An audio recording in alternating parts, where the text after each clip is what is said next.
So you know how sometimes I'll come across a series that kind of can't be described with just a couple sentences? This is one of those. The Hypnagogic archive claims to be a catalog of old media from the early days of the internet. However, after reading through the archives and finding the clues left behind across the internet, I can assure you it is something far more interesting and far more terrifying. There you can find a series of supposedly archived text files and videos, as well as a guest book for site visitors, along with a blog that is used by the website staff. If anyone were to read the text files or click on any of the videos that are listed on the site, they would be greeted by tales of the supernatural and videos whose purpose is unexplainable. We will be looking at stories of aliens, the Hat Man, hallucinations, time dilations, zombie birds, government conspiracies, haunted VHS tapes, insane stalkers, spiritual/demonic encounters, and ghost hitchhikers, just to name some of it. If I had to describe the Hypnagogic archive in one sentence, it would be a Twilight Zone ARG. While the entire presentation is dedicated to the idea of being a normal catalog for old web content, every story is comprised of the paranormal and the sinister. Not only that, but the videos contain ciphers and puzzles that seemingly connect it to other websites across this expanded series. There's a lot going on here and a lot that I think is worth talking about. So what I want to do is go through the main entries of the series, in other words, the videos, blog posts, guest book, and text files, as well as some of the websites and entries on message boards that I believe tie back into the overall experience.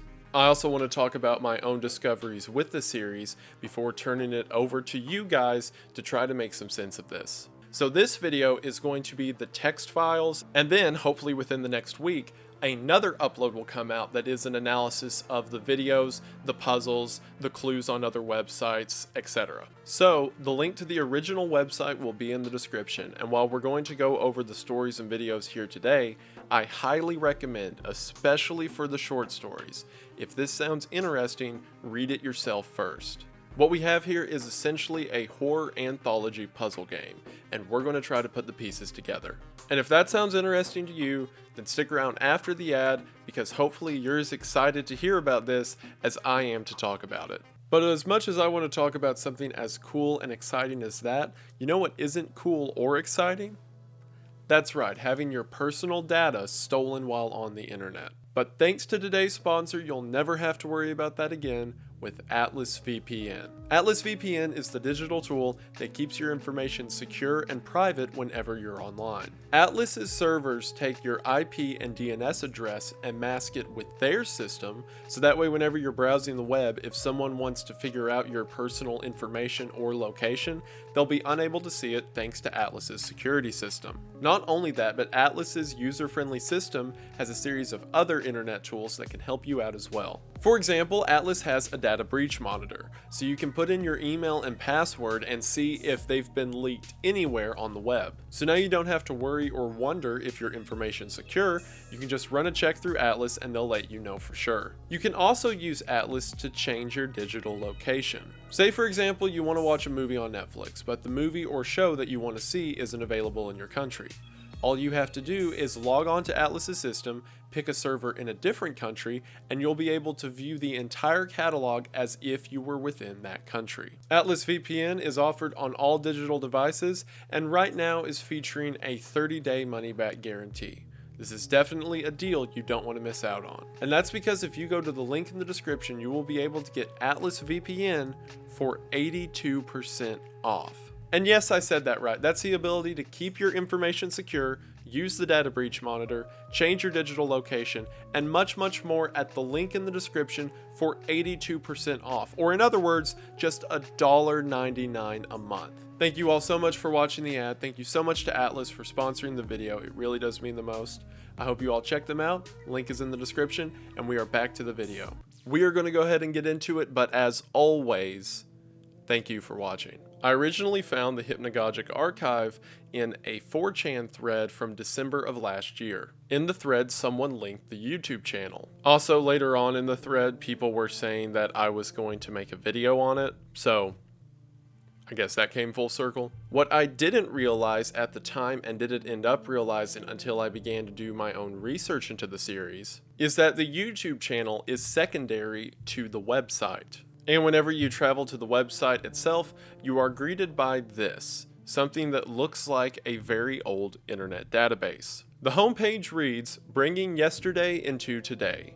Here at Hypnagogic Archive, we're dedicated to preserving the weird and the wonderful from years gone by. Are you a fan of Web 1.0, otherwise known as the Old Web? You've come to the right place. Our team of experts scours pages of Web 1.0 material to bring you forgotten gems and hidden treasures, many of which you probably forgot about. Whether you're in for a classic blog post that'll make you roll on the floor laughing, or videos filmed in 2007 on a Nokia smartphone, we've got your back. We stock new material regularly from a wide variety of classic sites, so stay tuned. We're dedicated to keeping the past alive by any means necessary." I'm not going to read all of the text, only short excerpts from them. Again, if you want to see the whole thing, link is in the description. But in the blog section, we see our first post from June 18th, 2018 with the title, "Hypnagogic Archive is Back." The intro reads, "Hi everyone, Ellis here, new owner and operator of the Hypnagogic Archive and the Hypnagogic Forums. During the last few months, we've undergone some significant changes in staff. We know the last few months have been hard on the community as a whole, especially considering the allegations that came out over our former vice president. We just want you to know that everything is taken care of, and as of now, the archive is under completely new management. We plan on taking things in a bold new direction from here. Don't worry, the things you've come to know and love aren't gone. We will be moving to a new host soon, but aside from that, there won't be many changes. Please check your inboxes regularly for new information as it comes out." So we have our first hints at the overall story. This character known as Ellis will come back up a lot in the future, but we also have that mention of allegations at the old staff and specifically the vice president. Also, there is the entire title of the post itself, "The Hypnagogic Archive is Back." We'll see this more as we get into the blog post and discussions surrounding the website itself, but it seems that part of this ARG is that the Hypnagogic Archive was an old website that was destroyed and brought back for some reason. Even when going to the guest book on the main website, you can see users who are happy and nostalgic for the site's return. And since you're probably getting bored of all this talk of archives and forums, let's go ahead and get into the fun parts of the story, the stories themselves. On the text file section of the website, you'll come across 12 different short stories. At the time of writing, there is a hidden 13th story, but we'll talk about that when we get to it. The first story, Alien Chain Email, gives you a basic idea of what kind of stories we're going to come across. The specific subtitle of the story saying the following is a classic chain email sent to numerous college campuses in 2005.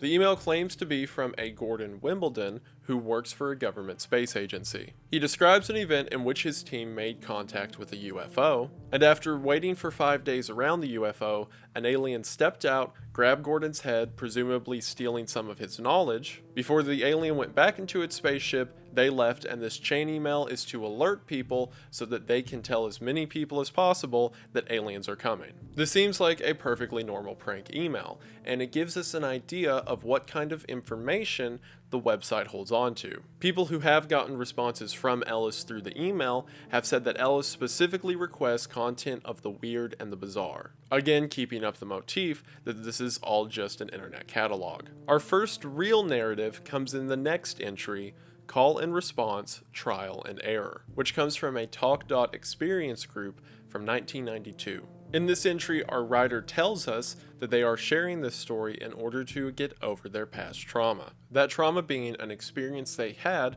on their way home from soccer practice. It began to rain, and the rain was so intense that it made it hard to see where they were going. Because of this, our writer eventually became lost while navigating a neighborhood. Whenever the rain finally let up, they were able to see around them, however they didn't recognize their location. Not only that, but something seemed off about the houses themselves. These houses weren't any I recognized.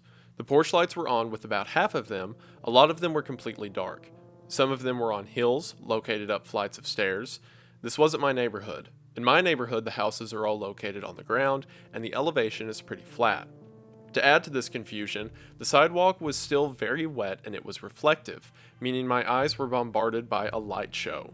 Something didn't feel right. The streets kept repeating. So did the houses. Eventually, I knew if I walked far enough, I would reach a main street or a landmark or something, so I just kept going. I knew about suburban sprawl, or how in lots of suburbs all the houses looked the same. About a year ago, I visited my grandparents who live across the state. They live in one of those suburbs where every house is identical and you can only tell them apart by their addresses. This was different though. Like in my neighborhood, all the houses looked different. They all had different attributes and features. Some were bigger than others, they all looked fancy, but some had patios and some didn't. Some had garages and some didn't. One had lawn sculptures. One had a fountain in the yard. It was bubbling, but I didn't see anybody around. It was like the street was being generated randomly by a computer algorithm at the horizon, and that these houses were randomized while I walked past them.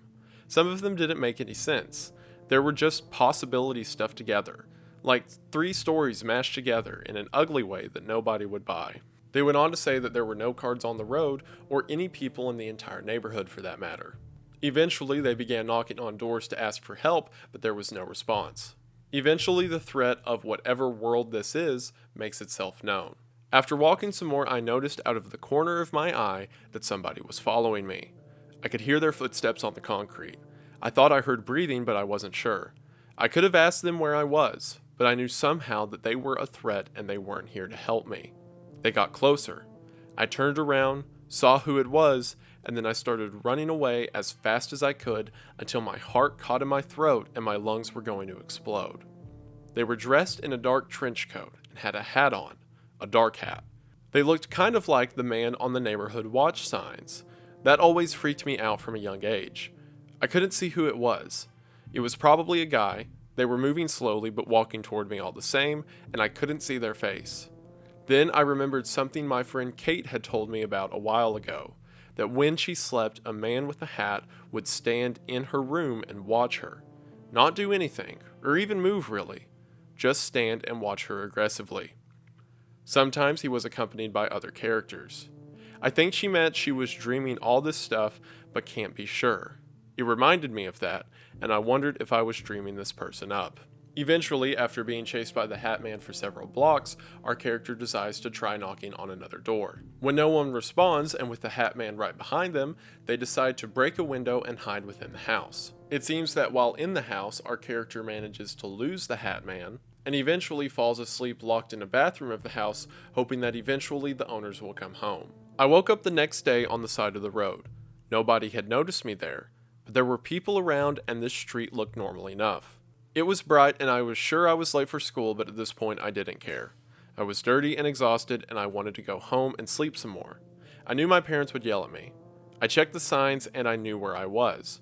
I ran home as fast as I could and I was incredibly happy when I saw my house. It looked the same as it did when I left it, although by now it felt like an eternity. It was also distant in some way. I ran up the walk and stopped when I noticed my parents were sitting on the porch. My dad was holding a beer in one hand and looking out into the distance. My mother was sitting next to him on the wicker chair, similarly expressionless. I went up to talk to them. I waved my hand in front of my father's face, but he didn't say anything. My mom asked to go inside and he said she could. I went inside with her and saw my little brother Kevin crying in front of the TV. He was watching some kind of puppet show. Mom put an arm around him and told him that everything would be okay. She told him that they would do anything for him. He kept crying, he was going like a faucet. My dad came inside and put an arm around both of them, and that was when I realized that something was off. I put my hand through the furniture. I was dead. I was a ghost in my own house. I couldn't walk up to the second floor. My legs passed right through the stairs. If our house had a basement, I probably would have fallen into it. I shouted at them, tried consoling them, but they were distant and crying. And I sat there and watched. I wasn't safe. It hadn't ended. My family was going through trauma and grief, and all I could do was stand by and watch. It was a terrifying moment that still keeps me up at night. No angel came for me, but the Hat Man did. He saw this grief and came toward the house. hiding his face all the while. I tried shutting the door, but that didn't work. My hand went through it. My parents didn't see him, but he saw me and I saw him. We existed in the same plane. My parents and my house weren't safe. Step by step he came along, and then from under the brim of his headpiece, I saw his eyes.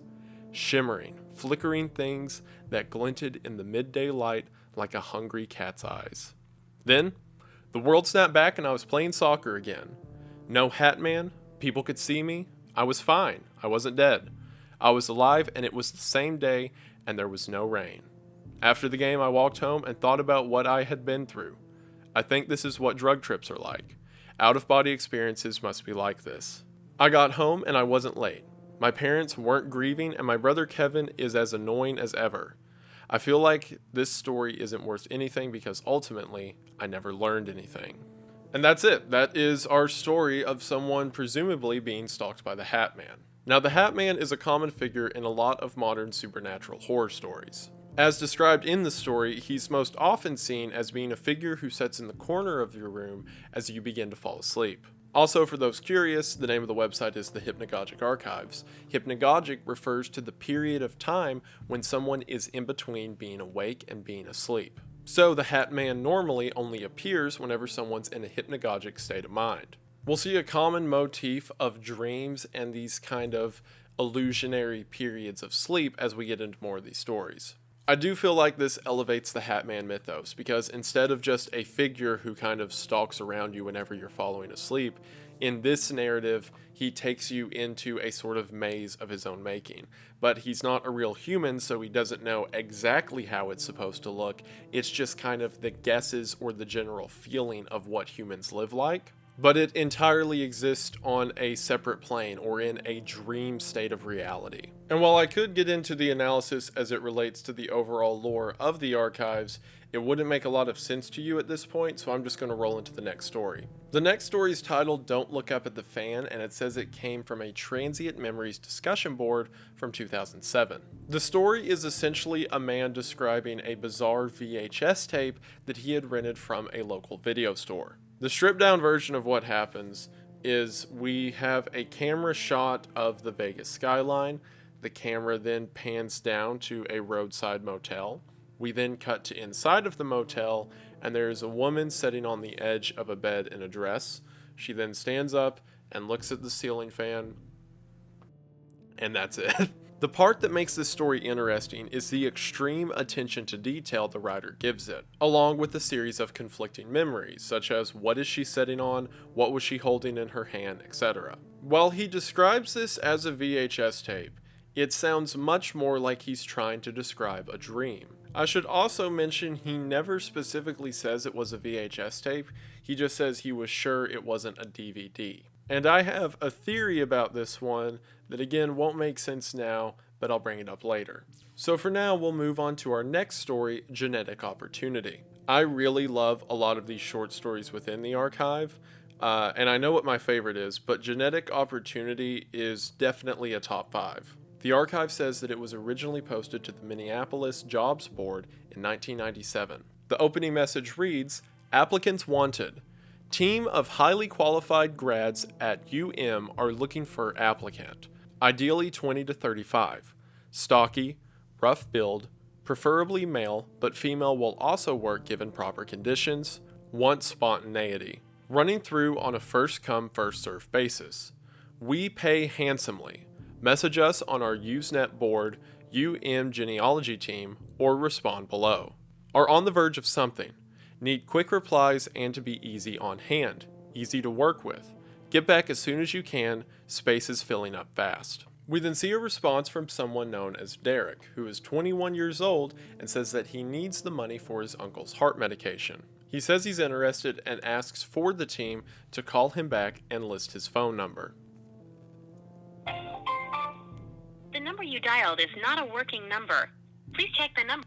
Well, that's lame. They agree to use Derek in the trials that they are hosting, and in the following entries we see Derek's description of events, as can be seen in the following messages. Thanks for everything. The receptionist was nice and your staff was very friendly.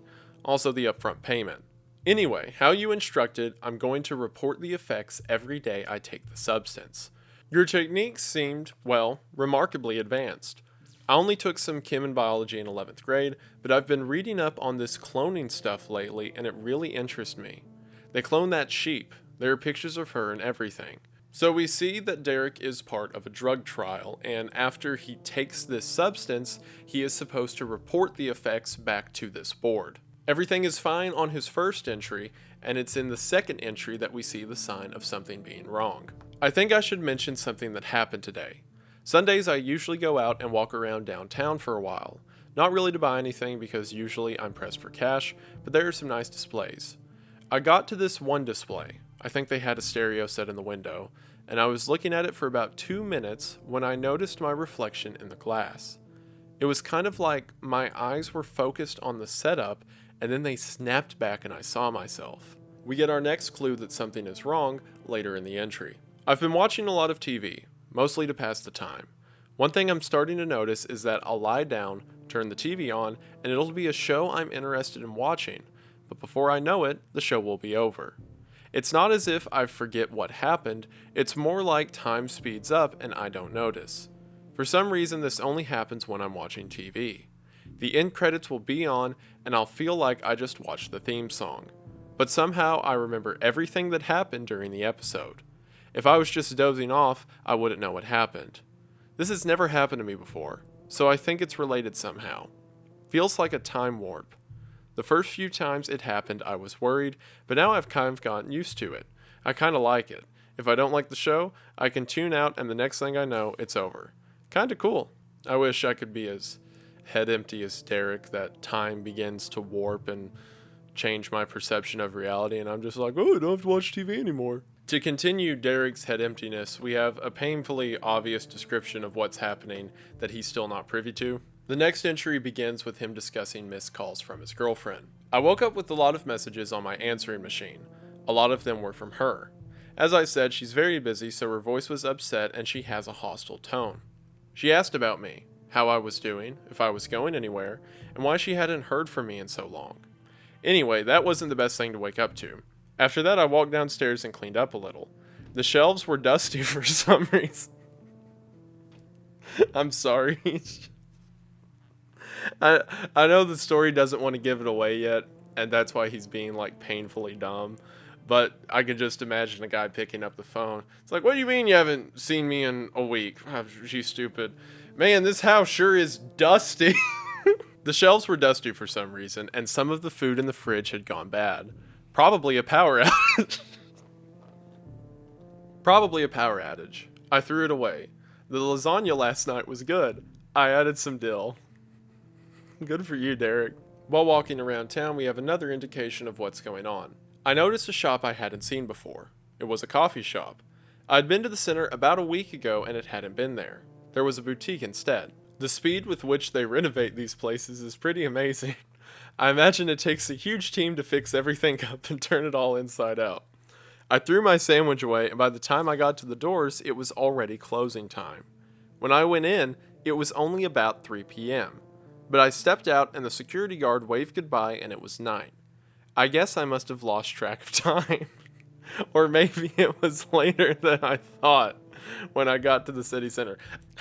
I'm sorry for laughing, but like, it's just so wild to imagine a guy, it's like 3 p.m. and he walks across a restaurant and it's midnight and he's like, oh, I have to remember to stop doing that. The next entry opens and the problem again becomes much worse. My uncle's funeral was today. When he left the hospital, he seemed to be recovering. Now he's buried. I attended the funeral. My parents called me and they told me that I better show up or there would be consequences. I had no idea what they were talking about. Then I checked the computer's internal clock. It's September. September 1997. I went to sleep last night and it was May 1997. I feel like hell.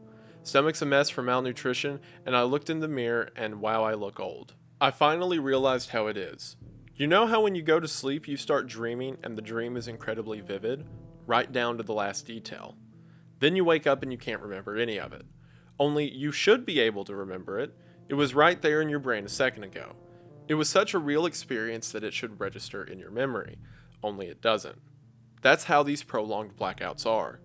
I remember them vaguely, remember eating as well as I could, shuffling around the house, going outside maybe once a week to keep my legs active, but the whole time I wasn't myself.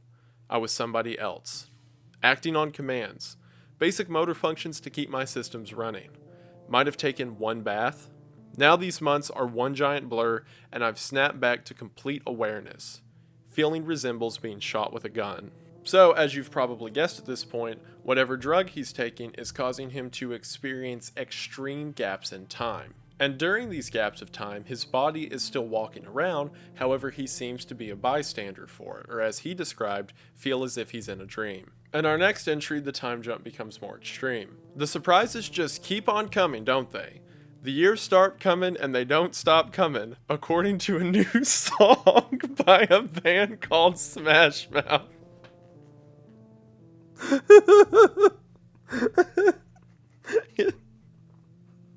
You know, so I read and I go through so many ARGs and watch series, and I love all of them. But some of them do take themselves a little too seriously.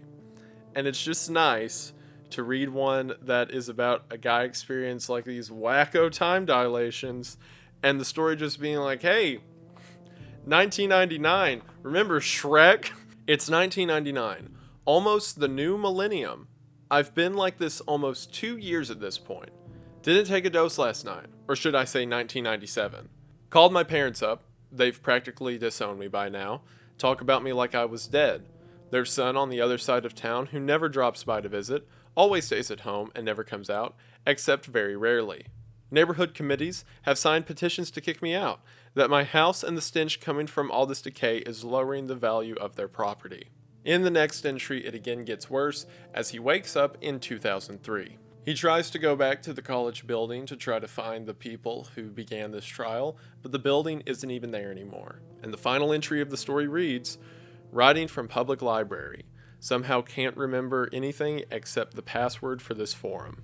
It all makes so much sense now. And that story ends with this person presumably falling asleep and either waking up when he's dead or at some point in time infinite. Again, while there are elements that connect to the overall hypnagogic archives, like the concept of the dream state or this kind of in-between state that we're going to see referenced a lot more in coming stories, I love that you could send someone genetic opportunity on its own, and it's just its own short story. It's an interesting little sci-fi horror narrative that just works on its own pace. And speaking of, we are now into the next story, which I'm going to do an official ranking of my top 5. So Genetic Opportunity is my 5th favorite. This next one, Heron Observations, is my 3rd favorite. Heron Observations was originally posted to the Petomale Museum Night Shift on their local network in January of 1988. Essentially, this is a closed-circuit communication between the members of museum staff, more particularly the museum's night guard. The first message reads, "Hi everyone, my name is Deborah. I'll be taking care of the wildlife collection on the 3rd floor after hours. As you all know, you had an incident last month involving some looters, and I aim to keep the collection safe. That said, I am looking forward to spending the night here. Your collection is invaluable to wildlife researchers across the state and the country, and having spent last night touring the grounds, I am in admiration and a bit of shock as to how well your specimens are preserved. They're very lifelike. Your taxidermist did an excellent job." Harry, who seems to be the head of either the night security or the museum itself, welcomes Deborah on the message board. In the next entry, Deborah describes an account of her first night on the job. The night seems to be routine except for one peculiar mention. The night was mostly uneventful and consisted of routine walks save one incident at 1:54 a.m. I found that a specimen of yours, a great blue heron, had tipped onto its side. I had a screwdriver on hand, so I opened the case and popped it back up. Whether this is due to negligence on your part or some sort of vandalism, I can't say. Though it's certainly puzzling. Why thieves would bother putting the bird on its side and then leave it, moreover screwing the front of the case back on, is baffling to say the least. Please get back to me on this. Thanks. In the next message, Marquez, the aforementioned guard from the 4th floor, gives more insight to the previous incident at the museum. I guess it makes more sense to split the floors up, because when the looting happened I was up on the 4th floor. I never really went down to the hall anyway. I'm glad I wasn't fired, but seeing the broken glass everywhere and the seal gone really upset me. That thing you mentioned about the heron being tipped on its side is weird. Negligence wouldn't do that because I talked with our taxidermist and he always bolts the specimens onto their stands to keep them in the correct position. Throughout the next entry, we get the description from Deborah of what happened on the next night. The storm broke once I got to the museum. It was pouring when I got to the doors. I said hello to Neil at roughly 11:50 and went upstairs to the hall, then sat down at my bench. No footprints, which would still be visible if someone had come in from the rain. They would have left mud. I searched the premises thoroughly with my flashlight, but found nothing. At this point, I was able to resume my position until I noticed that the heron's case was empty. The pane had been screwed back on and the stand was still in the case, though some feathers and a portion of the heron's lower rib cage remained bolted down. I regained my composure and hoped that the thief hadn't exited yet. I quickly aimed my flashlight in all possible directions. What happened next is something I can't explain. I noticed the heron standing upright in the middle of the hallway, directly in front of the entrance on the left. I believed the thieves were playing games with me, so I approached the heron before they could take it. Call it a trick of the light or a trick of the mind, the heron actually looked up at me and opened its beak. This dead thing, covered in feathers and embalmer's glue and formaldehyde and who knows what else, moved its head of its own volition and opened its beak. Then it stood completely still and I was pointing my flashlight at it. I touched it and it was an inanimate object again, but so help me I saw it move. I saw its teeth and its glazed stare and it was absolutely horrifying. I don't think I've ever seen anything like it. Immediately afterwards, Neil, the guard who is supposed to be on the 1st and 2nd floor, is very dismissive of Deborah's story. Otherwise, we go with Deb's version of events, where the heron magically unscrews the case from the inside, screws the case back on with its magical feathers, walks out for no reason other than to scare her, and then turns back into an inanimate object. I respect you, Deb, but I can't in good conscience put that down in the record as the way things happened. I wasn't there, of course, but that's impossible. Harry dismisses Deb's story as well, but says that they have now installed CCTV cameras throughout the museum. That night, Neil makes another message on the board. Deb called me up a while back to look at something. Once again, she seems on edge. It's not as rainy tonight, but it's not exactly the most peaceful conditions outside, and in addition to that, I'm actually starting to believe her. When you come in tomorrow, Harry, to open up shop, you're going to notice the heron case is broken. Broken glass all over, with the heron still inside. And then finally, we get Deborah's retelling of events. I got here at 8 p.m. and walked up to the exhibit, saying hi to Neil as I came in. I stand up, move toward the heron. This is the part Marquez saw on the tape. My feet feel like lead. Whether it's because I'm scared of the bird or I'm scared someone will take it is insignificant really. So I get up and walk toward the case, and sure enough, the heron is out again. And the glass is staring at me, blank and unbroken. And the emptiness of the area is really starting to get to me. I'm sweating bullets by now, knowing that this thing could be in here with me. Not only in here, but out of its case. I turn around and it swoops right by me. Its wing gets real close to my face, and at this point I fire a load of bullets. 3, I think. The thing keeps flying at me. It goes back and then it comes right towards my face, making this horrible sound, its talons ready to pull my hair out. I shoot it again, twice. It falls to the floor and twitches as it lies there. At this point, I noticed that one of the first 3 shots broke the heron's case.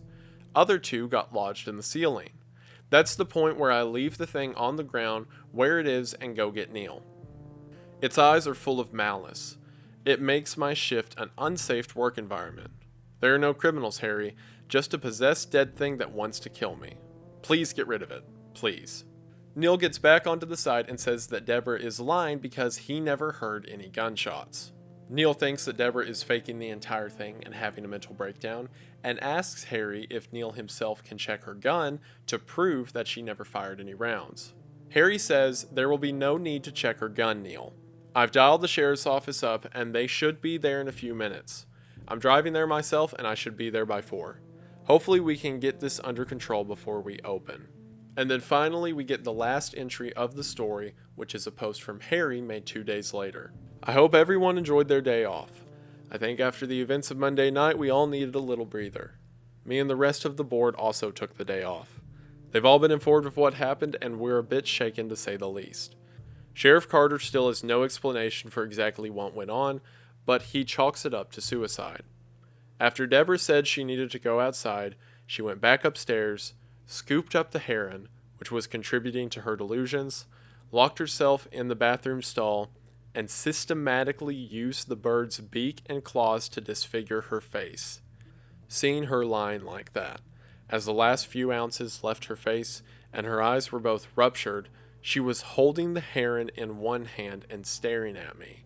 When Carter went out of the room, she beckoned me forward. She whispered into my ear, "It happened," and then she was out like a light.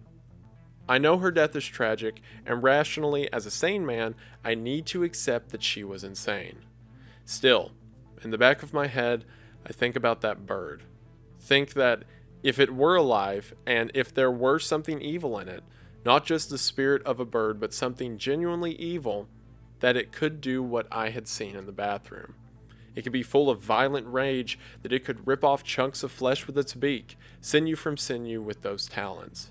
The thing may have the blood cleaned off, but all the same, I still won't be able to remove the image of her cold hand clutching it by its feet, gripping onto them like she was in a mortal struggle, knuckles in a rictus phase. I can never put that out of my head. Is that irrational? I guess it is. I guess in some ways everyone's a little irrational. I wish you all the best of luck. Isn't that just such a cool little horror story? A night guard gets killed by a zombie bird. I love this. And while a lot of the stories in here, like the previous one, have some goofy vibes and it's kind of self-aware about it, there is something viscerally awful about the idea of being mauled to death by a giant bird in a bathroom stall. Also, I think it's hilarious they just scrape the blood off the bird and set it back up on display. But as mentioned earlier in the story, a similar thing happened with a seal. So it's not just that bird, it's everything in this museum is possessed by whatever nightmarish night at the museum apparition is present. The next story, In for a Penny, was originally posted to hardfact.com in November of 2000. The story is about a group of college students who make a website called hardfact.com in order to expose government stories. One of the students by the name of Hugh finds a microfilm in the school library, in which a group of men in black, supposedly government agents, began to do shady practices at the school. While they're investigating this, the library says that the microfilm's been checked out, and as a matter of fact, that article never existed in library records. At the same time, another one of the students is told by a college professor that he is being investigated for vandalism. So it seems like the school is removing the evidence they're looking for and also trying to pin them for things they didn't do. While continuing to search for this story, one of the boys go missing, before seemingly they're all expelled and hiding in one of the dorm rooms. The story ends on this note. He tiptoes over to the shades and raises them very quietly. We both look out and there are about 20 men in suits standing in the middle of the square. The entire area has been cordoned off with yellow tape. Hugh went out to look over an hour ago. He isn't back. Smell of smoke. Ashes wafting in now. If there are no entries after this, know that we're gone. So in order to cover up a news article from the 1970s, the government burnt down a college dorm. Anyway, so that's that story. Not a lot to say for now. On to the next. We then come to my favorite story of the entire series, Joyce. And I don't know if it's just such a unique scenario, or if the writing complements the subject matter very well, but something about it just fits for me. In the story, our lead character runs what is essentially a weird and obscure movie theater.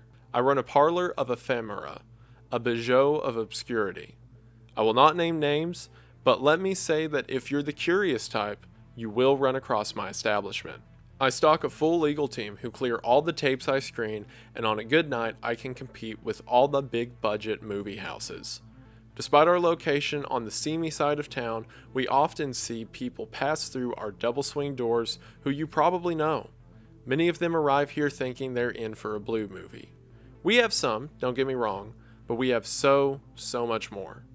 Content that is shocking, not because it offends or is connected to any rational human fear, but rather because it is hardwired by some mad programmer in a forgotten studio to unsettle. If you look for Joyce, you will find her. So this person who owns a theater, as it described, shows blue movies, that means dirty films, and as we're going to see later in the story, things like Mondo films and other bloody, gory movies that you wouldn't show in any mainstream theater. But they also show more of the obscure, or just kind of weird art house projects that no one would even think existed. While looking for tapes to show in the theater, she finds a tape simply named Joyce. The cover of the tape being simply a woman staring slightly off-center. It's also described throughout the story that the writer has purposefully curated the entire theater to be incredibly uncomfortable. The walls and the designs are a little off, the geometry of the building itself doesn't make sense, and every room is meant to bother you in a slightly different way than the next. So the next day, they come into work early in order to watch the new film, Joyce. It is the next day. I have eaten a rigorous breakfast and come to work early, before anyone can arrive. I check my watch and dash into the closest auditorium, Room C. This one has entertained countless guests. In fact, according to popular opinion and what I hear every so often in casual whispers and murmurs, it's nearly the favorite. Something unique in each offering a separate and irreplicable experience. The screen blinks to life in a surge of photonic activity. My face is lit and I am greeted by Joyce. She sits larger than life, 30 feet above me, an unparalleled quality. She is as morose and alone as I had expected given the picture on the case, but there is a spark of life about her too. She sits in a modest dress on a nondescript piece of furniture. Can't make out if it's a bed or a couch. Background is hazy, lots of noise. She sits silently a while, studying me, watching me. I watch her. The year is 1993 and I am sitting across the room from her.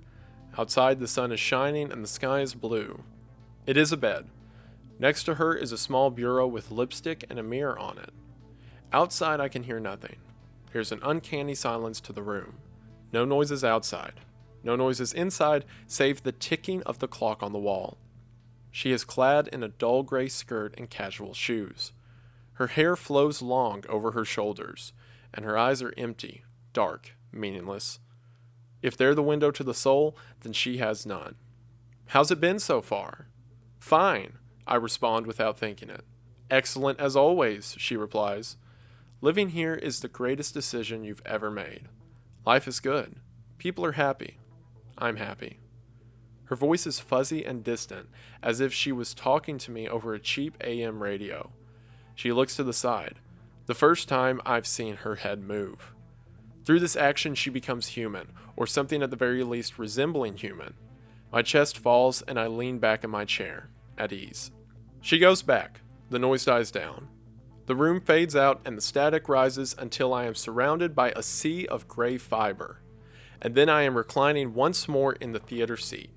I can already tell Joyce is my kind of woman. So I know I read a lot of that, but again, I think it's cool. What more do you want from me? But as you may be suspecting here, and it's going to become far more direct in later parts of the story, the tape known as Joyce is a supernatural entity. Whenever someone watches it, they are physically transported to the realm that Joyce is in and communicate with Joyce directly. The description of being surrounded by a sea of gray fiber and then back in the chair is quite literally being transported into the screen and then back into one's seat. That day, the theater owner decides to torture somebody by putting them into a theater by themselves and play, quote, a Mondo film which illustrates in vivid detail the slow ritualistic process of infestation. However, it turns out that this is not the film the man was shown. Instead, somehow, a copy of Joyce made its way into the projector. The man, who supposedly had an experience with Joyce similar to that of our main character, comes out as it says, the man I pushed into the premium viewing comes out. He is the most shaken of all, perhaps. His eyes are like a rabid dog's. They twitch and buzz as he stares morosely at the red carpet. I know her, he trembles and sways. Know who? That woman, one in the room, talks to you very slowly until you give up. Don't ask me how, but I do. That's impossible. I scoop myself a bag of popcorn and sit down. You weren't watching anything about a woman in a room. It's about ant torture and the like. Gruesome stuff, yes, but nothing like what you describe. He pulls his hat over his eyes and buttons his coat. He wants to make a hasty exit. Watch yourself, he crows, pointing in my direction and looking out at the rain, backing toward it. She's trouble. He makes a mad dash for the door, pushes it open, and runs like a bolt. I eat my popcorn. Throughout the next entry, our author gets curious and decides to watch Joyce again. Another day rolls around, and as I unlock my facility, I am tempted to view the tape again. It is a morbid curiosity, or as Poe put it, the imp of the perverse. Joyce is an imp, all right. She's the devil in disguise. Joyce is staring at me. She looks chipper as I carry her over to screening room 4 and pop her in the slot. She was in the vault last night, I'm sure. I'd planned on showing her, but I hadn't taken her out yet. Lawyers still hadn't cleared her safe release. I'm not sure if I feel safe showing her myself. She might be too dangerous, even for me. Hello, I whisper as the film starts. This time there are no disturbances. Joyce gets up and walks out the door, the same door I saw earlier leading out to the yard. She beckons for the camera to follow her, and like an obedient pet, it does. Now I catch a new perspective. On the lawn is a white trash bag, framed ever so quaintly by a hedge of juniper bushes and a lattice fence. The suburban paradise is disrupted by Joy's footsteps on the lawn.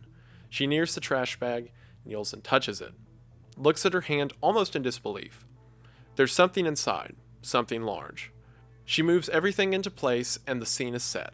She lugs the bag over her shoulder and drops it into the barrel. A violent hissing sound is produced and a cloud of steam comes from the vat's insides. She cautiously backs away until the noise and fumes subside. She takes the lid, twists it on, making sure it's sealed, then goes to work with the shovel. For an indeterminate amount of time, she messes up the grass, creating a hole that's so deep she can step into it and disappear. Once she hears an abrasive clanking sound, she knows she's hit the bedrock and gives it a rest. Once she's taken a breather, she gets back up and piles the dirt on top, inspecting the grass and making sure that nobody will disturb it. She calls the camera over again and it points down, and it looks like she's done a pretty good job. The lawn is a lawn, nothing more, and the area where the hole was is now covered with healthy turf. She looks into the camera, holds her hair and smiles, and then it ends. I think I know what was in the bag, but I don't want to acknowledge it. So this time, our writer isn't transported into the realm of the video itself, but instead watches this scene from the camera's perspective as Joyce goes into the yard, digs a hole, and then throws in a trash bag with something inside of it. Now, throughout the parts of the story that I'm skipping, there are a couple things to mention. One of them being that after watching Joyce for the first time, the writer says that they begin seeing visions of Joyce throughout the theater, as if whatever spirit was inside of the tape has been released and is now haunting the theater itself. The other detail is that the lawyer left a couple days ago and hasn't been back since. Near the end of the story, the specter known as Joyce makes her final move. Outside, the moon is covered by an encroaching fog, and the lights become signals from beyond. I am alone in a room with a ghost. She's in here right now, and I know she's in here. And she knows she's in here, and she probably even knows I know. The lithe specter, as I mentioned earlier, had been making small cameos around the premises for a week or so before now. Now she is approaching me at an unprecedented rate, making her presence known. She materializes before me. It is a slow process. On her end, it looks painful. First, she's only a few blips of static. Then it gets fuzzy and she becomes a woman, though an ill-defined one. Her form is hard to pin down. It's hard to say where she ends and space begins, because she is a product and not a person. She is not living as you or I would define life. Rather, she is a collection of memories spouted by a madman on the edge of reality. The writer blinks and is back in the movie world with Joyce. I blink and she sits across from me in an old patio armchair. The year is 1993 and the house is from 1993 and the scenery is just as constructed as ever. She is reclined and staring up at the sun. It's a calm day and the weather is slow and the grass is lush and alive. 3 yards from my chair there's a large hole. On its outer rim there's a white plastic trash bag. 2 feet from that there's a barrel filled with a steaming liquid. Joyce pauses, looks over the bag, grins at me. Want to have a look? With a flutter of her eyelashes, she beckons. I know you want to see it. Don't lie to me. I know you. You're a vulture. You live on the sick and the macabre. You have no limits. What's one dead body? One hole filled with dirt. One pleasant day captured forever. She stands and sets her drink on the table, then looks down. As much as I don't want to, as much as every fiber of my being is telling me I shouldn't, I succumb to the inevitable and follow suit. I join her at the edge of the hole, and she grasps the strings of the bag, pulls them apart. My eyes are drawn to the opening. Inside is the body of my lawyer, dismembered and deformed. He is screaming, but no sound is coming from his lips, which have been acidically charred. His scalp is bare, his teeth are loose, his arms and legs are everywhere. Though the sight horrifies me, I do not react. Perhaps it is a property of this dream world, this nether reality. Perhaps to react to the sight would be to break the script. Whatever the reason, I stand next to Joyce and look into the bag, and my mind is devoid of thought. My body devoid of action. She ties the bag shut and dunks it in the barrel. A violent hissing sound escapes. The year is 1993, and I'm witness to a murder. Joyce takes her shovel and fills the hole up, taking extra care to keep the grass flat and featureless, knowing that the hole is so deep that nobody will find it, that her husband has been plucked from the future and brought to the past, that at last she is at peace. She watches me with a quiet look. We have a mutual understanding now. The year is 1993, and Joyce fades into the background. So much static and so many particles across a cathode ray. It is the present, and I am standing behind the counter. So this ghost of Joyce drags our writer back into 1993, again the moving setting that she was originally seen in. And it seems, just as Joyce did with the writer, that Joyce did the same to the lawyer and now murdered him in 1993. As the writer says, plucked from time and brought back here to die. Keep this concept in mind for future stories. The idea of a specter that is able to operate through time in order to achieve some end goal. And again, it seems that our writer released Joyce by first watching the film. At the end of the story, it seems like our writer joins Joyce in some way. Wanting to become like the specter that they have encountered, they burn down the theater, quite possibly with themselves in it. The fog remains, but the theater burns. Burns like the edifice it is to the ground. It shouldn't burn with such ferocity, such intensity, given the condensation, but it is a portal and it is also a kind of hell. So the method of disposal is fitting. I stand outside with the book of matches and the last drink in my hand, the only proof that the establishment ever existed. In time, I too will become a celluloid specter. I will be found in a closet, and I will be tested and printed, and if luck serves me, I will be remembered in some small way. I round the corner, and she is there to greet me, taking my hand as we journey together into the unexplored night.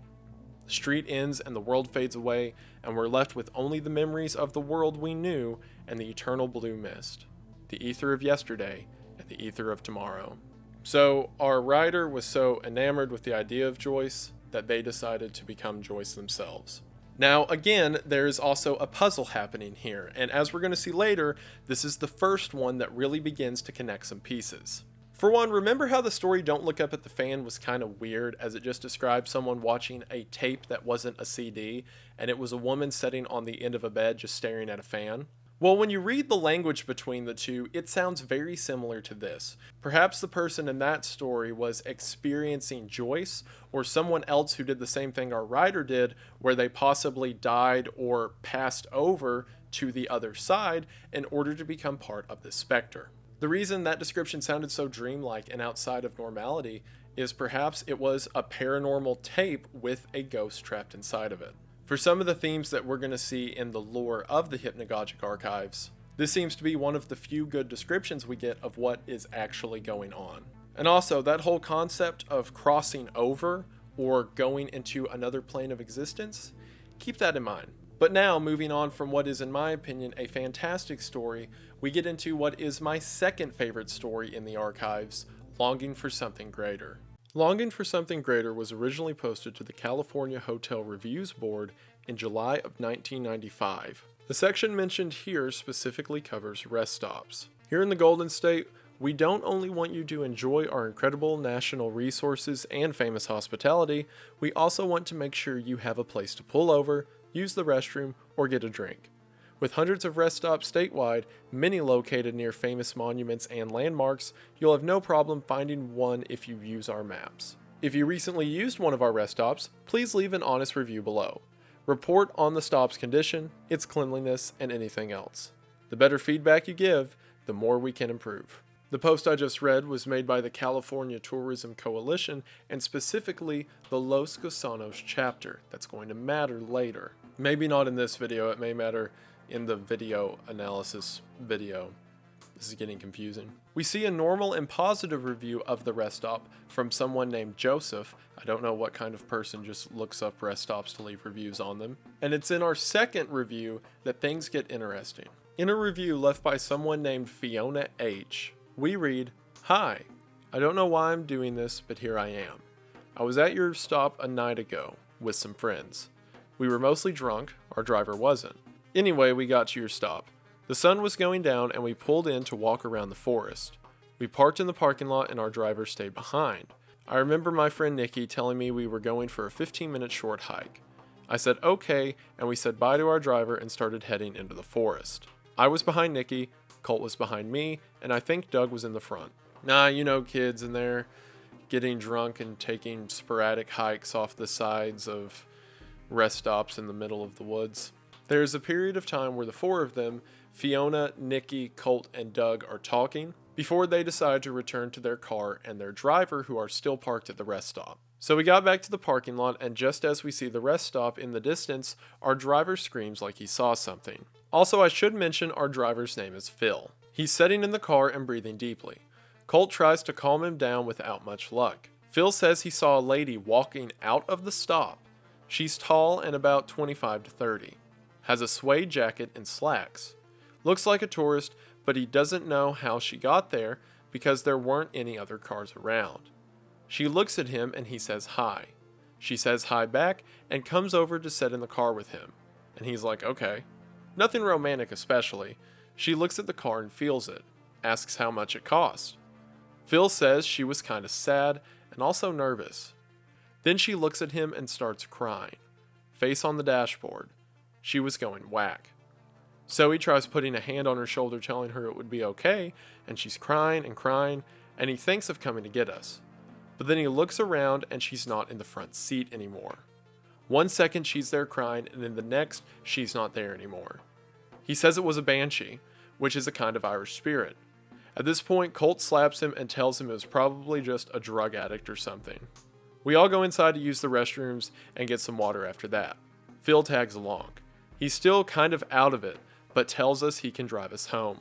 Anyway, then we went back out, and when we left, we didn't feel creeped out anymore. That's my review. Hope it helps out anyone who wants to go here. Fiona H. So it seems that Philip came into contact with some kind of specter. A girl gets into his passenger seat and after talking for a little bit begins to cry, and as soon as he looks away, the girl disappears. So let's continue reading through the reviews and see what else happened. The next review, left by someone named Liz, says they didn't run into any ghost, however, the bathrooms were incredibly filthy, with soap all over everything. The next review is left by someone named Stanley, who came to the rest stop because he read Fiona's review and wants to learn more about this ghost. After discussing the potential profit of catching a ghost on tape, I pull in and it's about 7 by this point. Right when I get in, another car that had been there drives back onto the road. Now I'm the only one there. Just me and the rest stop, which is really creepy considering how well lit it is. Meanwhile, the rest of the world is pitch black. No electricity for miles around. From what Fiona is describing above, it sounds like the ghost is very expressive and open. If she wasn't, she wouldn't go right up to a car and pretend to be alive. This is definitely one of the best paranormal eyewitness accounts I've ever heard. Stanley says he waits around for about 15 minutes before continuing. At this point, I'm about to stick the key in and leave. But then it occurs to me that in Fiona's account, she says the ghost came out of the rest stop, which could mean that it's her point of origin. That somehow she's bound to it by some force keeping her there. I set the food down and leave the car, walk into the rest stop. At this point, I'm really sweating bullets, and I have my tape recorder in hand, index finger ready to hit play. The atmosphere in there is really claustrophobic, glass walls in every direction. Also the circular architecture, how it loops back around and you can walk through it and end up right where you started. Also, on the side facing away from the parking lot, where the bulletin board and a bench is, there's a sheer drop-off behind the wall, so if something lunged at me and knocked me through the wall, I could plummet at least 70 feet. I walk around slowly, making sure to look in every direction. I reach the men's bathroom, which is on the side. Women's is on the other side. Drinking fountain is by the front in case anybody is wondering. I like that during this he takes the time to give the place an actual review. This is when it hit the fan because the lights started flickering on and off and my stomach is tied into knots. I back up against the wall and hit play on my recorder.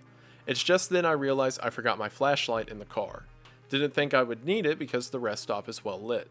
Either that or I'm just an idiot. So the lights are flickering on and off and everything is quiet except for the distant hum of the generator, which I'm scared is on the verge of going out, which would leave me alone in the dark with this entity or whatever it is, who probably knows I'm here to gather evidence of her. I grab onto the edge of the sink for reassurance, and just then my worst fears are realized and the power completely goes out. I can't see jack. All I have is a tiny little red light on my recorder. All of a sudden the bathroom is full of sound. This horrible sound that rips at my ears and makes me want to cover them. The kind of thing you think of when you look at those illustrations of Dante's Divine Comedy. I resist the urge to cover my ears though, and make a run for the door of the bathroom. Fumble around for it. As I do this, something grabs at my shirt. I don't know how I didn't have a heart attack right then and there. I get to the outer section, and with the small amount of natural light there is, I can make out my car. I head for the door and I hear something behind me. I get out, throttle the gas, had about 3 shots that night. Stanley ends by saying, my belief in the paranormal is strengthened now more than ever. I still want to go back just for the thrill of it. And the next review comes again from Stanley, who did revisit the rest stop to figure out more about this ghost. I saw her outside the rest stop. It was getting late and I had packed my truck with all sorts of equipment. Turns out I wouldn't need any of that because she was just standing there on the sidewalk. I knew it was her, given how she was described, it couldn't be anyone else. She was smoking a cigarette and staring off into the distance. And when I saw her from the road, I almost thought about driving on and not confronting her. But I knew this was the chance of a lifetime, so I bit my lip and drove in. She kept her monotone expression. When I parked, I looked at her for a while. She had something about her which anybody could tell she wasn't really a person. She wasn't really there. A glow maybe, or an aura. She was wearing a long dress that went down to her ankles, and the smoke from her cigarette billowed out. I stared at her and she didn't acknowledge my presence. I was shaking all over as I loaded my film into the camera. As I did this, she turned and started walking down the adjacent path into the thick of the trees. I grabbed the camera and followed. When she stopped momentarily near a bush, I got this picture. If you look, you can see her in the middle. She looked a lot more substantial when I was there. She kept going and I stayed behind. There was enough light that I could see her and the trail, something to do with how the sun hit the clouds. In these conditions, she seemed to float a few inches off the ground.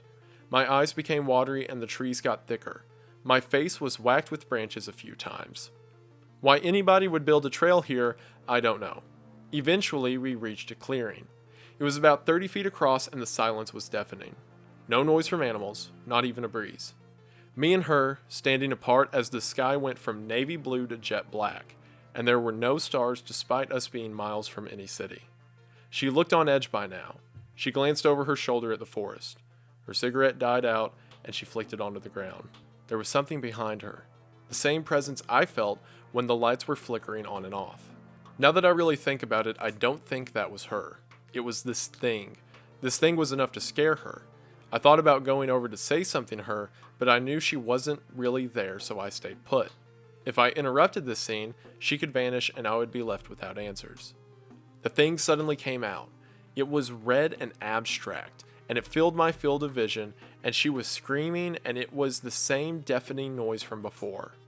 I ran back on the trail until I thought my legs were going to fall off, and suddenly the noise stopped. Stanley ends by saying although he will never return, he does see the value in maintaining it as a supernatural experience. So it seems that while he was in the bathroom, the red thing is the presence that he felt overcome him, and the loud noise was the screaming of this girl. The funniest thing is the second to last post on this board is from a guy named Walter, who seemingly has no idea what's happening, because his entry just reads, "This rest stop is great. Me and the kids stopped here during our week-long trip to Yosemite Valley. They said they wanted to come along and their mother said okay. We're divorced, but we're still on good terms. She trusts me with them. Anyway, it's the idea that he just like trauma dumps on these people on the California Review Board. Anyway, Walter just talks about how much he loved the rest stop, and then we get the conclusion to the story. The final main entry is by Philip. Philip is the driver of Fiona and Colt from the second review on the board. The opening of Philip's story says, "I understand it now. After nights of this, I finally understand. I've been trying to make the pieces fit together in my head. Sometimes I stay up until morning trying to convince myself I'm wrong, that I saw or heard something incorrectly. But this is how it happened. I need to live with that, and I need to do something about it." We went up to the park like we always do, one last trip at the end of the season. But Nikki had some meeting to go to, and Doug was coming down from a cold. Said he had to rest. I told him that was okay. In the end, I called everybody up, but only Fiona and Colt could make it. There was some sort of drama between them and them alone, which they had never revealed to me before. Colt kept telling offensive jokes, and Fiona told him to stop. Colt got angry and snapped at her. Then they both started going back and forth, and Colt took a bottle and slammed it into the window. The window broke. Without even thinking about it, I turned off the road and put the car in park. Told Colt that he had to get out and that he could hitchhike back. Then I looked out the windshield and saw that we were back at the rest stop.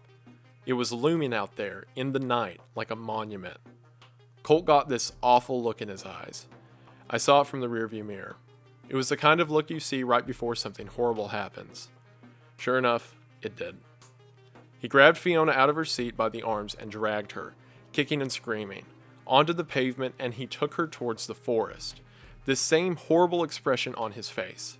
I sprang into action and tried breaking it up, but he was quicker than I was, and before I knew it, they had both disappeared. They hadn't reached the forest. It was more like they had walked into a mist that had materialized out of nothing. It swallowed them, and I was left standing in the parking lot. Eventually, I saw someone coming out from behind the trees. I was about to leave because I thought it was Colt and that he had come to beat me up. But it was Fiona. She was bleeding heavily from her right arm, and she was a mess, but she was conscious. She leaned against the car to catch herself. I turned the radio down, got out, and helped her into her seat. She looked empty inside. I took my jacket, tore it into strips, and wrapped it around her arm to stop the bleeding. I asked her if she'd need to go to the hospital, but she said no, that it was fine, and if she went to the hospital with alcohol in her breath, I'd probably be held responsible. She was right. We couldn't tell anybody about this. I'll tell the repair team that a branch broke my window. We didn't say much on the way home. She cried a little, looking out at the wilderness as it passed by. She had done something back there. I knew Colt was dead. He had crossed a line and he had suffered the consequences. No more trips up here anymore, not with all of us.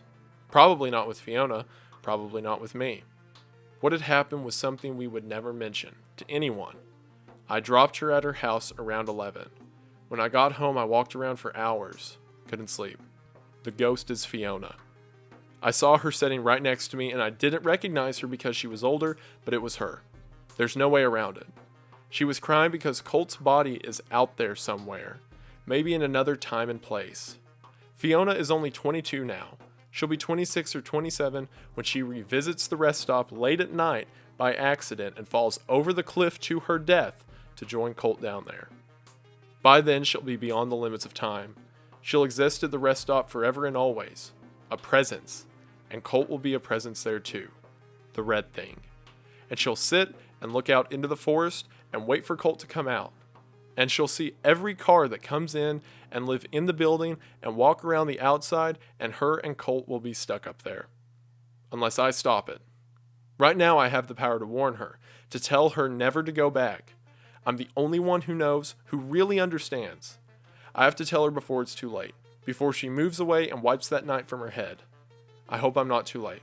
And with that, we have the conclusion of Longing for Something Greater. Now, I love this story because this is such a unique take on the ghost concept. Essentially, it's saying that time does not matter to a supernatural entity. So whenever Fiona, at some point in the future, goes back to that rest stop, she will die in most likely an accident. There was the mention during one of Stanley's accounts where he said on the outside of the rest stop it was a 70-foot drop. So perhaps in misery one night, Fiona will go there to try to find the body of Colt and end up slipping and falling to her death. And because at some point in the future she will become a ghost at the rest stop, because time doesn't matter, she is now a ghost for all of eternity at that rest stop. And the red thing, the thing that is always around her and makes her cry, is the spirit of Colt himself. Now, not only is this a cool story in its own right, but it also relates to the overall tales of the Hypnagogic archives. We are going to talk a lot more about supernatural entities and crossing over and seeing specters, and as you can probably tell, that's been a common motif throughout these stories. From the Hat Man,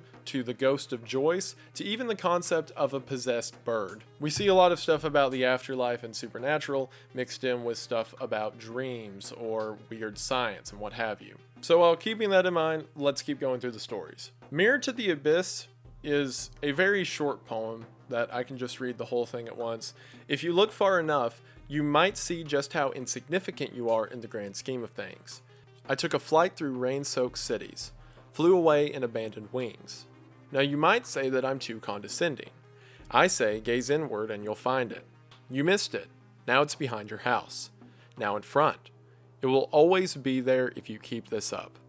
Call now, get $5 off. I'm sure this relates to something, especially considering the image is removed from the website. But I guess for now we're just going to move on. Requiem from Steve is my fourth favorite. So we have now completed the top 5 category. Requiem for Steve was originally posted to the Boise Meet and Greet Bulletin Board from March the 12th to the 20th of 1998. Again, on a Meet and Greet Bulletin Board for Boise. Hi Steve, how are things? Saw you at the AST Tech Conference. I was there with nobody to talk to, and I saw you there. I don't see many people from out of town, so I knew immediately you weren't from around here. I'd like to welcome you to the community, first of all. I only know your name is Steve because one of the AST guys introduced you to me.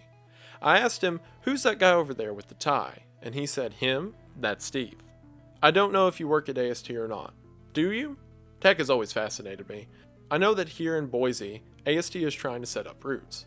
So maybe you're part of the traveling circus. I was the brunette in the knee-high skirt and the magenta blazer. Hair was kind of frizzy, didn't have time to comb it this morning. I know you saw me. You kind of looked my way, and if memory serves correctly, you started walking toward me. But one of your friends, a guy who was about 5.5 feet tall with glasses, put his hand on your shoulder and pulled you back. Given that you're big into computers, I know you have to be on this board somewhere. I searched all the usernames by index for Steve, but nothing showed up. I assume you're here under another username. Please reply. So this is already kind of weird, like she saw a guy at a conference that had to do with computers, so she assumed that he was there for a computer company and now has searched everyone on the Boise meet and greet named Steve, can't find him, and is now just like throwing rope out into the ocean trying to catch him. Well, don't worry, it gets much worse. One of the site administrators tells her that she has to update her profile picture before she says, oh, don't worry, I'll update my profile picture right away. Now to you, Steve, how are you doing? I went back to the AST conference today, but it was done. Chairs were all folded up, room was empty. I think they might be back in a week though, which hopefully means you'll be back. If you find this, let's make plans. I know a great spot downtown.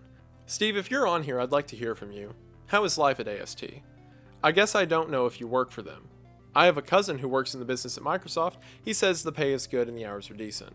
After rambling about her life, she then continues and says, hey, how's your friend with the glasses? Maybe bring him over and we can get sauced on Merlot. She makes another entry where she rambles about her work before saying, anyway, I looked on the AST forums and saw a user named Steven_inert. Is this you? It sounds like you.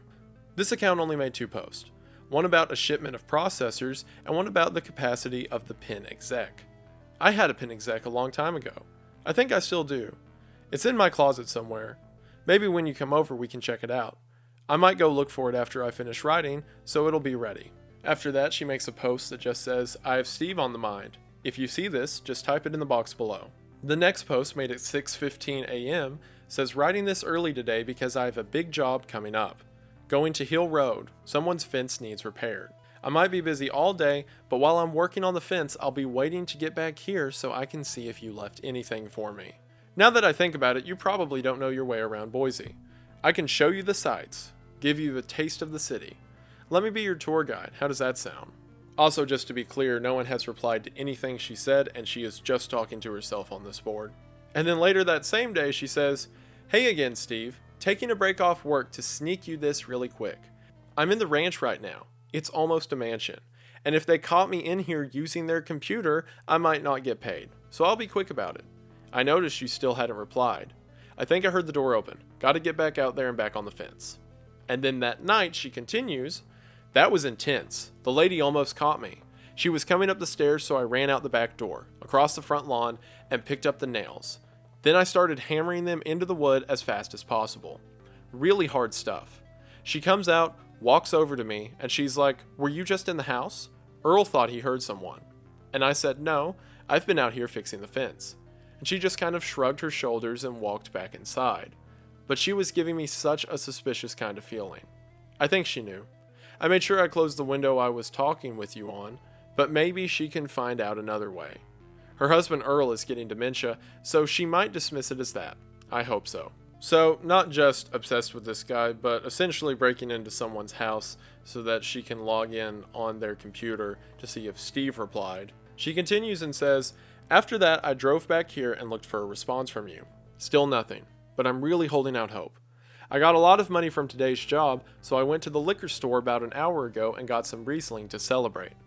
I'll hole it up in the wine cellar, kitchen cabinet, for if you come over."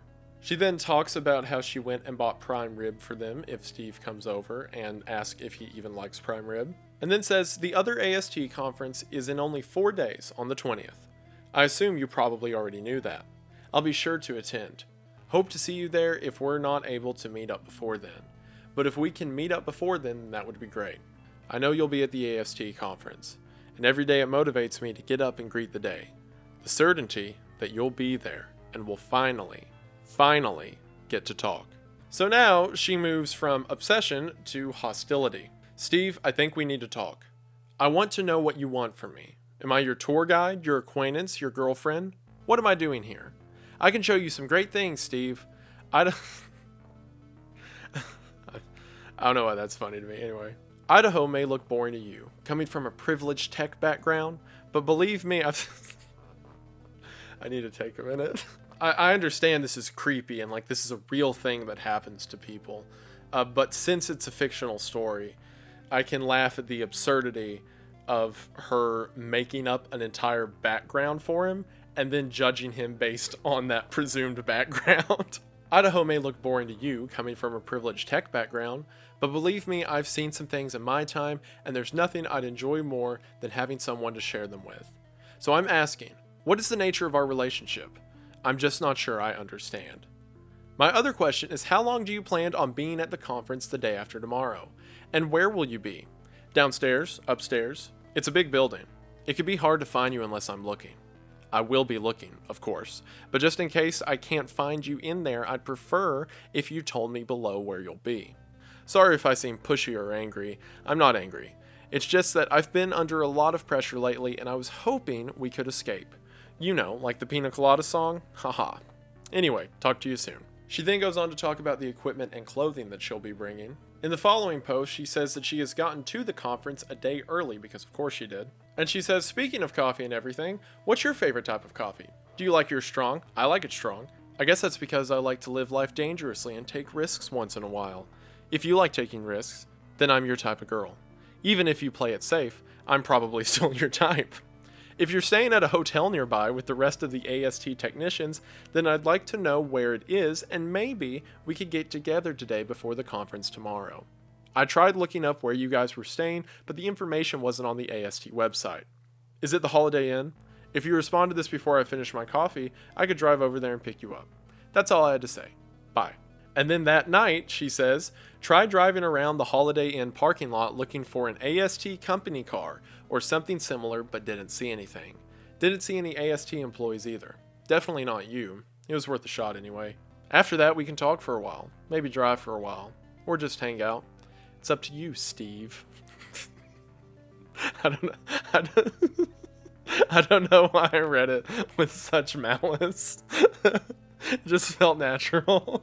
"I'm sure you'll have all sorts of friends you'll want to introduce me to. I can't wait to meet them. Must be really great working for a big company like AST. Exciting. I'm going to go to sleep now, Steve. Sweet dreams. Keep in mind, at this point, she doesn't even know if Steve works at AST. Now she's planning to go tomorrow. This all comes to a head in immediately the next post. The original admin replies saying that, given her creepy messages and the fact she still hasn't uploaded a profile picture, they're going to ban her from the site. To which 1 minute later, she replies, "It's okay, I'll leave him my own. It's just, I never thought he would off himself. That was never the goal here. But I asked around and they were all sad. They all had this kind of expression that let me know that something really bad had happened, and then, when they said they had woken up and gone to his room, heard no answer, so they called the staff to unlock the door. And then they find him sprawled out on the floor with his eyes staring toward God, open and inquisitive, the eyes I only saw once. But he did himself away, and even worse, get this, on his computer they found this thread, this exact thread on his monitor. I honestly don't know what to do anymore. It's lonely living here in this sick town. I want out. I want to escape, but it's so hard unless you know somebody who's willing to hear you out and listen. And maybe that's why I did it, and maybe it's not. But I guess we'll never know, but the point is this, that I just got back from the conference looking straight ahead at the road all the way home. My palms were glued to the steering wheel with sweat and tears, and now I'm curled up in the fetal position here on the couch, picturing this in my head. Steve on the floor like a rag doll. And knowing that minutes before he was looking at what I said, I don't know how you see it, but as I see it, that's about it. So let's close the case. Ban me all you want. It won't change anything. I love you, Steve."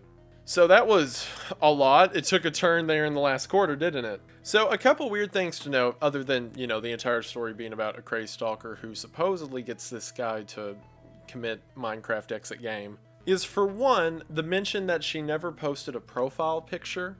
That could just be a side note for why the mod team was introduced to the thread originally, because they showed up again at the end. But they also could have just introduced her. They didn't have to have them say she needs to update her profile picture. So maybe that's implying that she isn't who she appears to be for some reason, or potentially that she has a history for doing this kind of thing, or has a record behind her and didn't want to make her identity known. And the other weird detail is I don't think Steve actually did that, because while she is insane, the description she gives there at the end does not sound like these guys' buddy just killed himself. It instead sounds like they're covering for him. Because think about it, if you were all staying in a hotel room for a tech conference that is apparently weekly, and then one of the guys in your hotel just died, you wouldn't be like, "Oh, well, we're going to be late for the luncheon." Instead, it sounds like what happened is Steve saw the messages, because like they said, he found him earlier that morning, and he was like, I am not going to that building.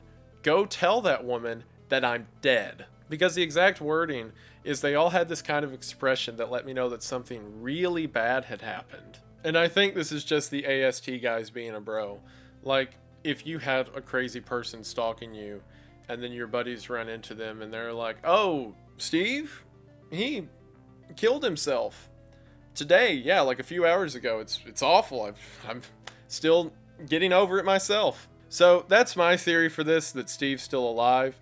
I really hope somewhere in another story or what have you that Steve shows back up, because whenever I do part 2, and hopefully you guys watch part 2 if you want, please, we do see characters from some of these stories appearing in other media or have something to do with the greater world that's happening in the Hypnagogic archives. So I really am going to be on the lookout and hope a Steve shows up somewhere, because I think he's still alive. And potentially this crazy stalker who goes by the name of Grey Beret 274 may show up somewhere else as well.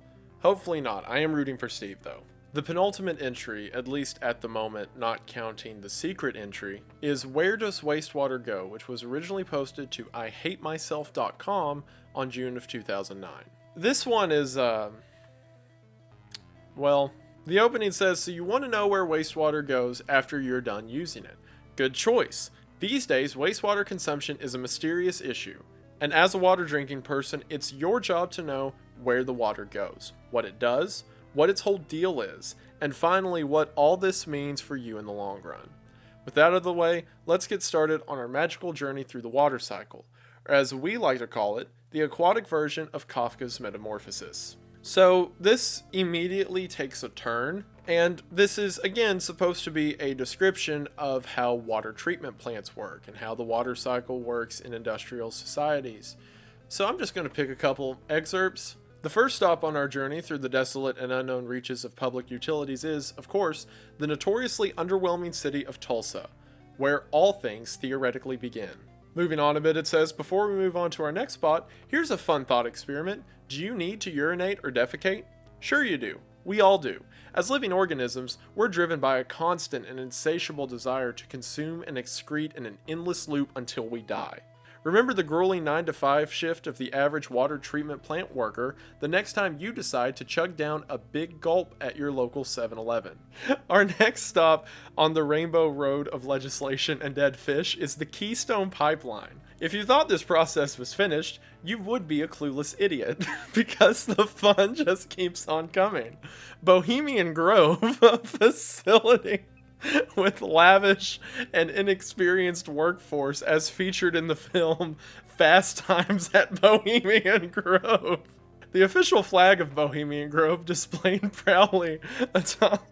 When I was reading this, I was just coming off of all those short stories. I had to reread this like 4 times because it was 3 in the morning and I thought I was hallucinating this because it immediately goes into Bohemian Grove conspiracy talk. The official flag of Bohemian Grove, displayed proudly atop Bohemian Grove's roof, is nearly identical to the American flag in every way save one. There are no stars on it, representing Bohemian Grove's mission statement to disband all 50 states and turn them into a cost-effective Walmart. The urine and cheap soap leaves Bohemian Grove through the school-to-prison pipeline. To imagine what the process of DNA filtration looks like, imagine a water slide. Imagine a water slide blockaded by a ladder halfway down. Now imagine that Rock Hudson is standing at the top of the water slide, hurling Nintendo consoles down the water slide. If it weren't for the ladders, which allowed the water to pass through but not the Nintendo consoles could hit someone in the wave pool on the head, in which case the water park could get sued. Once wastewater has spent at least 24 hours in the odor shield, it becomes gray water and enters its My Chemical Romance phase. You probably know gray water as the water that fills the toilet tank when you flush it. But did you also know that gray water has made numerous appearances on daytime talk shows such as Ellen and the Doctors? I suggest you read all of these, but again, if you just want to have fun, this is hilarious. Because it's in the middle of what's otherwise a serious sort of ARG that deals with a lot of like horror concepts. And yeah, some of them had joke elements in them, like these quick gags or stuff that I found funny that I mentioned. But this one is just a joke, and I think it's fantastic. Does it tie into the overall series? No, I don't think so, other than giving the impression that this is in fact just a database for weird stuff from the old internet, which I think it sells the job of pretty well. It really is a crime that this doesn't have more attention than it currently does. The final main entry on the Hypnagogic archives at the time of recording is known as Zither. It was originally posted to entertheasylum.com on October the 12th of 2007. Now, an analysis of Zither wouldn't really make a ton of sense right now, but it is a poem about a man who begins to see a face in his floorboards and he begins to drive him insane.